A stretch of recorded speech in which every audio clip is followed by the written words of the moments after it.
السلام عليكم ومرحبا بكم متتبعاتي الغاليات، كنتمنى تكونوا في اتم الصحه والعافيه يا ربي. اليوم ان شاء الله فيديو جديد غادي نشارك معكم هذا دبس التمر كبديل صحي لعسل السكر الابيض، اللي غنحتاجوه في الحلويات الرمضانيه والعصائر. ان شاء الله غادي يعجبكم وغادي تعتمدوه في رمضان ان شاء الله. ندوزو للمقادير. عندي هنايا تمر نوعيه جيده، هانتوما كتشوفوا تمر معسل، خصو ضروري يكون معسل. هنايا غادي نديرو في واحد البانيو، عندي هنايا 5 كيلو ديال التمر، غادي نغسلو مزيان، نحيد منه دوك الشوائب اللي فيه، وغادي نحيدو ليه النواه ديالو باش ما منين نجيو نطحنو ما يخسرش لينا داك المكسور ولا الهاشوار. الكميه كقلت كتبقى اختياريه، تقدروا تستعملوا الكميه اللي بغيتو. عندي هنايا في كل كيلو كندير اطرو ديال الماء. هنايا وهو كيطيب راه كيطلع هاد الكشكوشه بحال هكا، نتوما كتشوفوا. كنحيدها وعاود تاني طلع كشكوشه تاني اخرى، وكنحيدها حتى كيبقى لينا التمر صافي والماء، ما يبقاش هاد الكشكوشه البيضاء ما كتبقاش.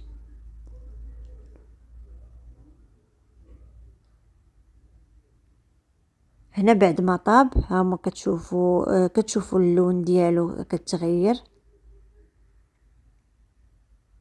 غادي ندوزو نطحنوه. هنا تقدروا تطحنوه حيت ما بقاوش فيه العظام، يعني ما تخافوش على الهاشوار ديالكم. صافي غادي ندوزو ان شاء الله نبداو نصفيوه. هنا عندي واحد الزيف خاص باش نعصر التمر. عندي الزيف اللي هو غسلته بالماء طايب والخل، ودرت واحد الكسكاس او صفايه من تحت منه، واناء اخر باش يتسقطر هذاك السائل بعد ما نعصروه.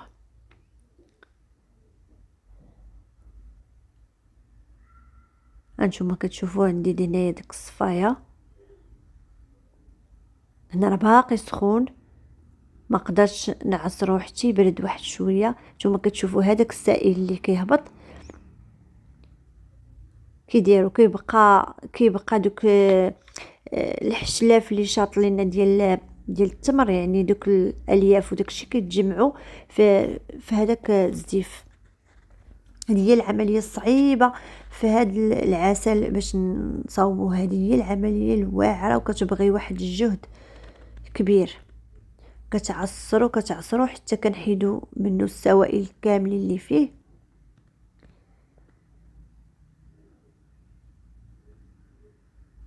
وفي الاخر كنديرو هنا في هذا الاناء باش نردو فوق النار تكون مجهده باش يتبخر لينا داك الماء ويبقى لينا العسل ديالنا.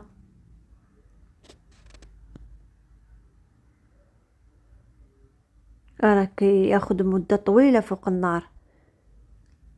هانتوما كيبدا يدير هاد الفقاعات.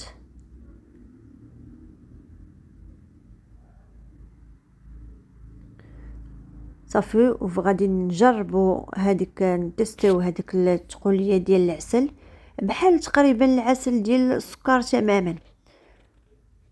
ندير هكايا 70 باش نشوفوا هذوك الخطيطات واش غادي يتلاقاو. ها هما باقي خاصو شي شويه. وفي الاخير راه كيجي على هذا الشكل.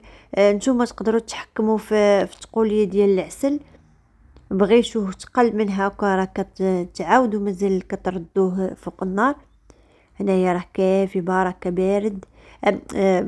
عفوا راه ثقيل.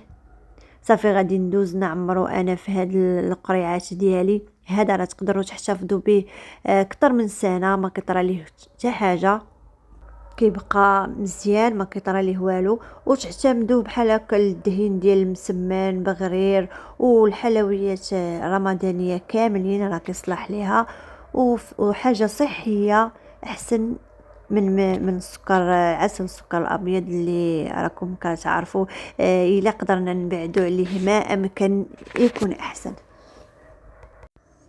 وفي الاخير شكرا لكم على المتابعة، والى فيديو قادم ان شاء الله.